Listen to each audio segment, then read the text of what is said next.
तो विद्यार्थी मित्रों, आज हम कक्षा 7 विषय हिंदी का कविता 1 जिसका नाम है बेटी, उसके बारे में समझेंगे। तो इस कविता जो है कि जिसका नाम बेटी है, तो हमें ऐसी जो बेटी के आधार पर जो कविता है वह हमें पढ़ाई में क्यों दी गई है, तो कि हम वर्तमान समय में देख सकते हैं कि बेटा बेटी हमें एक समान देखने को मिलते हैं। इसीलिए हमें बेटा और बेटी में भेदभावपूर्ण व्यवहार नहीं करना चाहिए। तो कि बेटा और बेटी दोनों एक ही माता पिता की संतान होती है, इसीलिए माता पिता का स्वाभाविक प्रेम दोनों के प्रति एक समान होना चाहिए। परंतु कुछ लोग हैं वह लड़की पराया धन होती है ऐसा मानते हैं और उसको शिक्षा नहीं देते हैं। बेटों को पढ़ाया लिखाया जाता है क्योंकि वह नौकरी करके व्यवसाय करके अपने परिवार का भरण पोषण कर सके, लेकिन बेटियां है वह शादी की उम्र तक घर काम में हाथ बटाएगी और शादी के बाद वह अपनी ससुराल चली जाएगी, तो उसको पढ़ाने से कोई लाभ नहीं होता है। तो बेटों के समान बेटियों को भी शिक्षा हमें देनी चाहिए।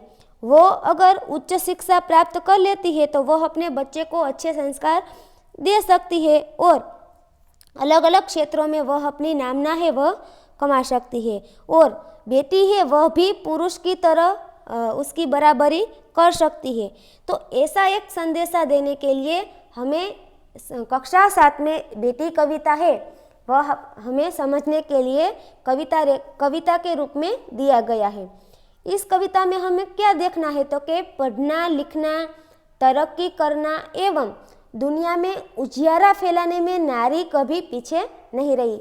हम कई बार हमें सुना होता है कि अलग अलग क्षेत्रों में जो नारियां है वह आगे बढ़ रही है और पुरुष की समानता से कार्य कर रही है। वह खुद स्वाभिमान से जीकर स्वनिर्भर बन सकती है। उसको जीने के लिए दूसरे पुरुष या किसी और पर आधार रखना नहीं पड़ता है। वह सम्मान की अधिकारिणी है कि जो सम्मान पुरुष को मिलता है वही सम्मान स्त्री को भी मिलना चाहिए। समाज एवं राष्ट्र की उन्नति में नारी महत्वपूर्ण योगदान दे सकती है कि सिर्फ पुरुष को पढ़ा लिखा कर आगे बढ़ाने से देश या समाज आगे है वह नहीं आएगा।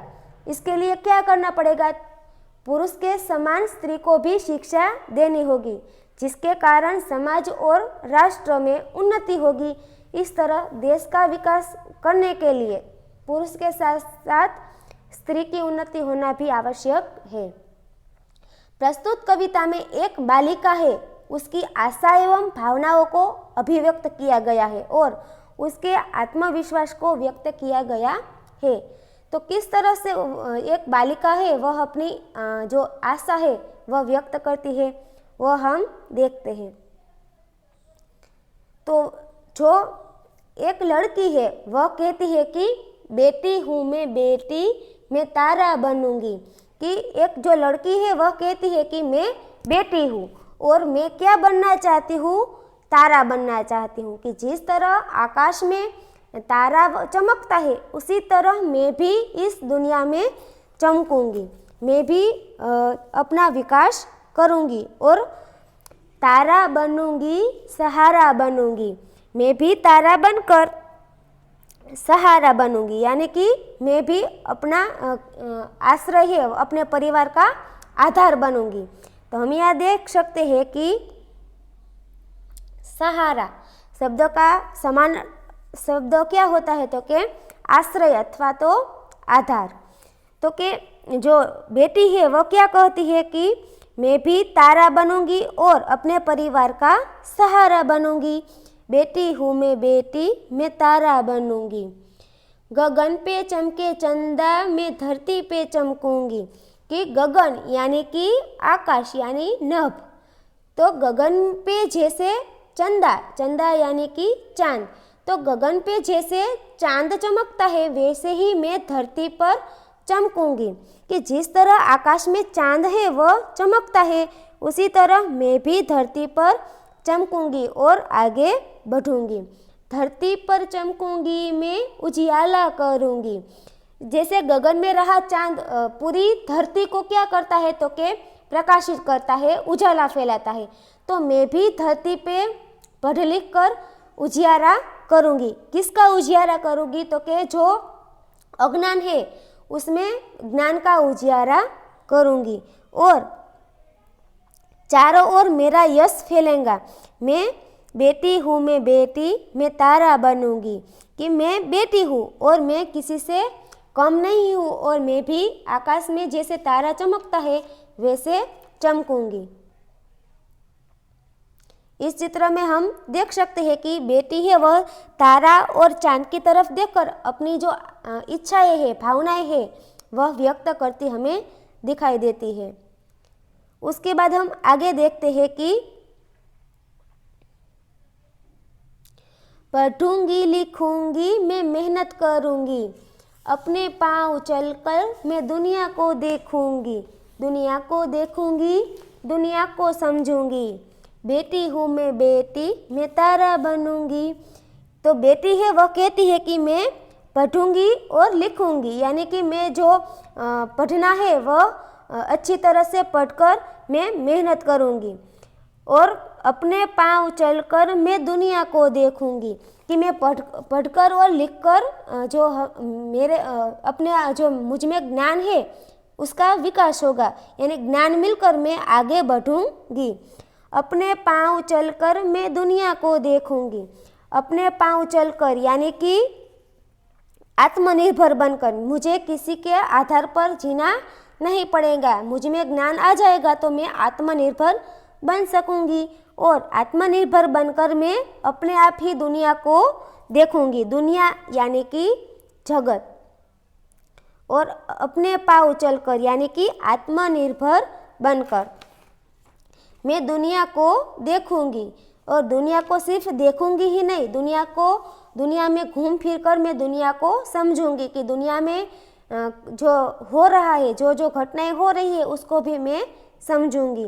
बेटी हूँ मैं बेटी, मैं तारा बनूंगी, तारा बनूंगी यानी कि श्रेष्ठ बनूंगी और एक अपना जो अलग अपनी ओळख है वह उत्पन्न करूंगी। तो हम ये जो चित्र है उसमें देख सकते हैं कि जो बेटी है वह पढ़ाई करते करते अपनी जो आशा और भावना है वह व्यक्त करती है। उसके बाद हम देख सकते हैं कि बेटी है वह कहती है कि फूल जैसी सुंदर मैं बागों में खिलूंगी, कि मैं बेटी है वह कैसे किसके जैसी सुंदर है तो के फूल जैसे सुंदर है। बेटी कहती है कि मैं फूल के जैसी सुंदर है। हमें जैसे फूल होता है वो हर एक फूल है वह एक अपनी अलग ओळख है वह उत्पन्न करता है और फूल है वो एकदम सुंदर होता है। तो बेटी कहती है कि मैं फूल जैसी सुंदर हूँ और जैसे बागों में, बाग यानी कि बगीचा,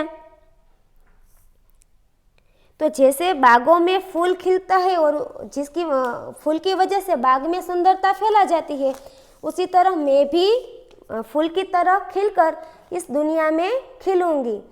तितली बनूंगी मैं हवा को चूमूंगी, तितली यानी कि एक जो पक्षी होता है जो खूब बहुत ही रंग बिरंगी होता है। तो कहता है कि जिस तरह फूल पर जो तितली बैठती है और जैसे ही मानो हवा को वह चूम रहा होता है और एक फूल से दूसरे फूल पर वो उड़ता रहता है, तो जिस तरह तितली हवा में और बागों में घूमती है उसी तरह मैं तितली बनूंगी और हवा को चूमूंगी।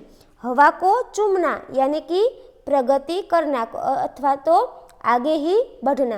तो जो लड़की है, बेटी है, वह कहती है कि मैं फूल जैसी सुंदर हूँ और फूल जैसे बाग में खिलता है वैसे ही मैं इस दुनिया में खिलूँगी।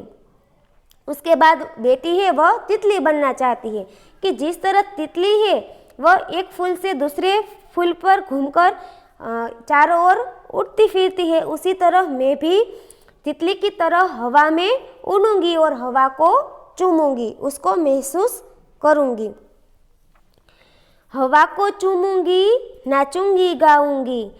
लड़की कहती है कि मैं हवा को चूमूंगी और खुल के नाचूंगी और गाऊंगी, यानी कि जो अपने अपने जो उसके अंदर प्रतिभा है, नाचना चाहती है, गाना चाहती है, वह भी यहाँ पर हमें उजागर किया जाता है।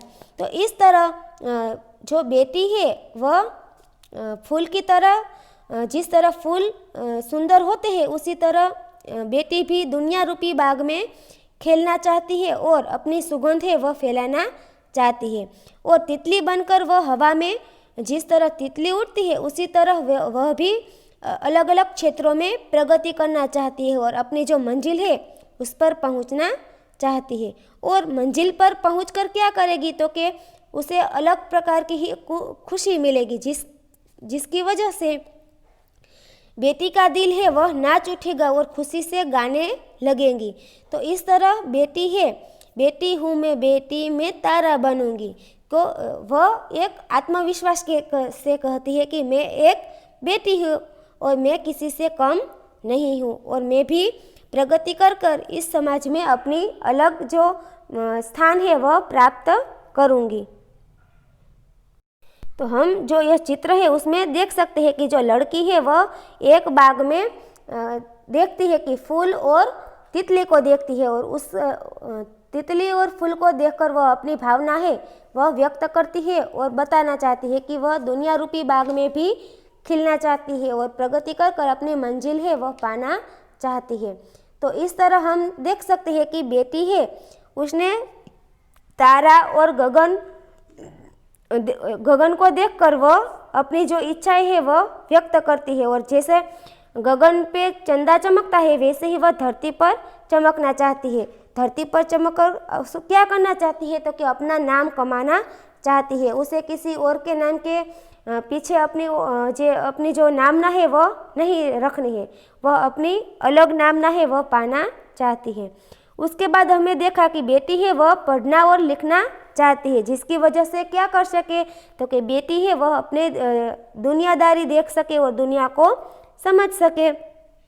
उसके बाद हमने देखा कि बेटी है वह बाग में जाकर फूल और तितली जैसी बनना चाहती है और हवा जो जिस तरह बाग में फूल खिलता है उसी तरह वह दुनिया में खिलना चाहती है और तितली बनकर हवा को चूमना चाहती है, यानी कि अपनी जो मंजिल है वह पाना चाहती है।